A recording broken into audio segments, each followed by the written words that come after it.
Bismillahirrahmanirrahim.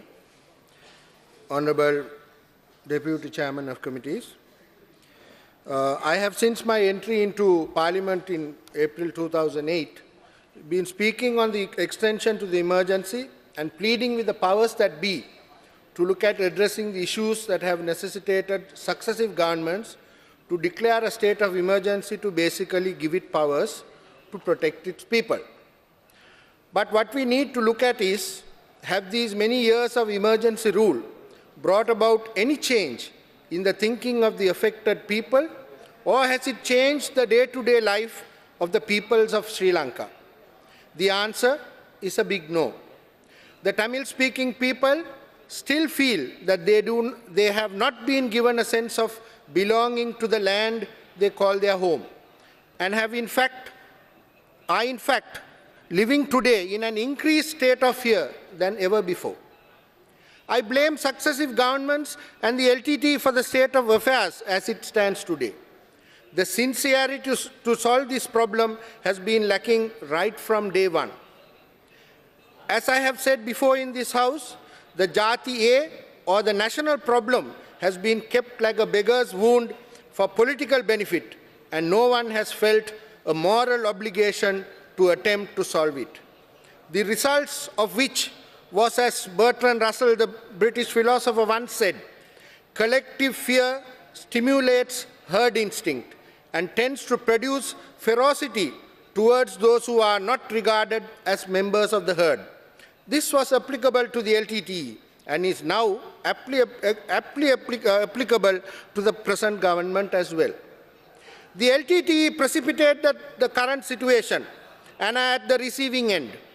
Had they continued to engage the government in talks, the nationalist elements who now publicly claim credit for pushing the government to war would not have had an opportunity to do so.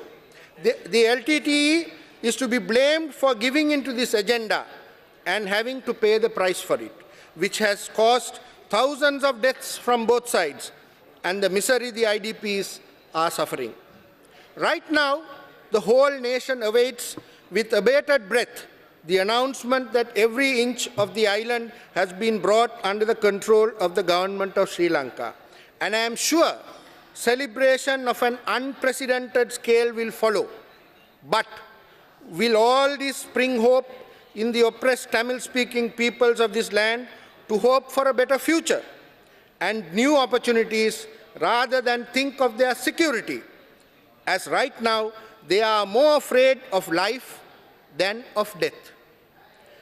Ernest Becker, a famous American cultural anthropologist, once said, "Now we know that the human animal is characterized by two great fears that the other animals are protected from: the fear of life and the fear of death.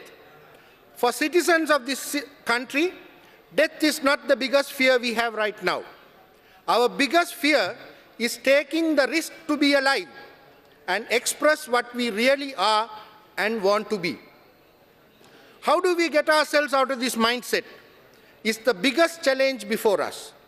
And this is where the government too faces its biggest challenge. This is where I am reminded of what James Thurber, the famous American humorist, said. Let us not look back in anger or forward in fear, but around in awareness. Let us not look back in anger or forward in fear, but around in awareness. This is what I am urging the government to do. Create the environment for the Tamil-speaking peoples to trust your actions and intentions. You cannot drive fear into the people and expect them to toe the line.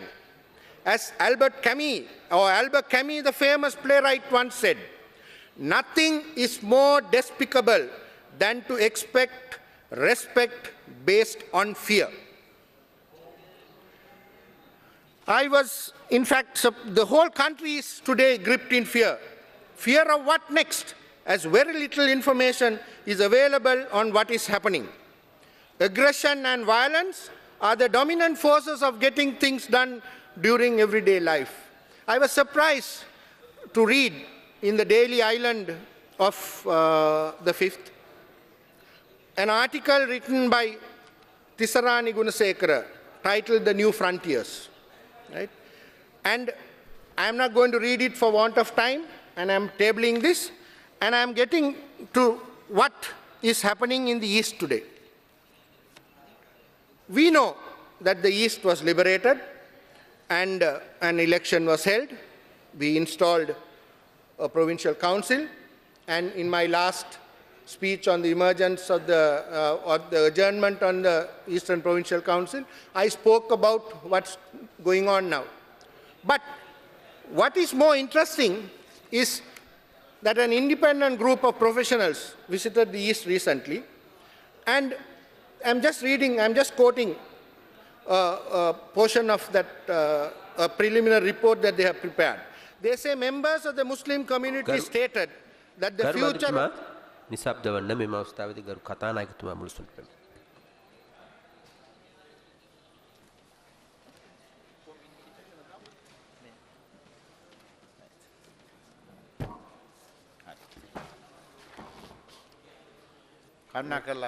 Members of the Muslim community stated that the future of the country looked bleak. Force had to be dealt with force, and Prabhakaran needed to be defeated by the armed forces, but the government should have genuine sentiments towards the minorities and make the people elect politicians by their will. The government should not force splinter group politicians among the people. Now, this is what is important today, that you have to understand that you have to let the people elect their own representatives and be governed by them. That is why when the day before, SP H.L. Jamaldeen, when he was shot dead in Mardamune, the people still do not know who committed the crime. Automatically, the finger is pointed at the LTT. But strange enough, when I speak to the villagers, they are not too sure. They don't know who has committed this crime. Is it the LTT or the splinter group of the LTT or somebody else? And now I hear that there are more dangerous trends emerging. I am told that there is an effort being made to divide the Kalmune DS division into a Tamil area and a Muslim area. For goodness sake, please do not do this, because it is these divisions that drive this country to this situation. Please do not make an attempt to divide the Tamil-speaking people into Tamil people, Muslim people, and then very soon in Colombo, we'll have to be dividing among all the communities who are here. Please don't do that. So I'm pleading with the authorities, please do not break up the Kalmune DS division.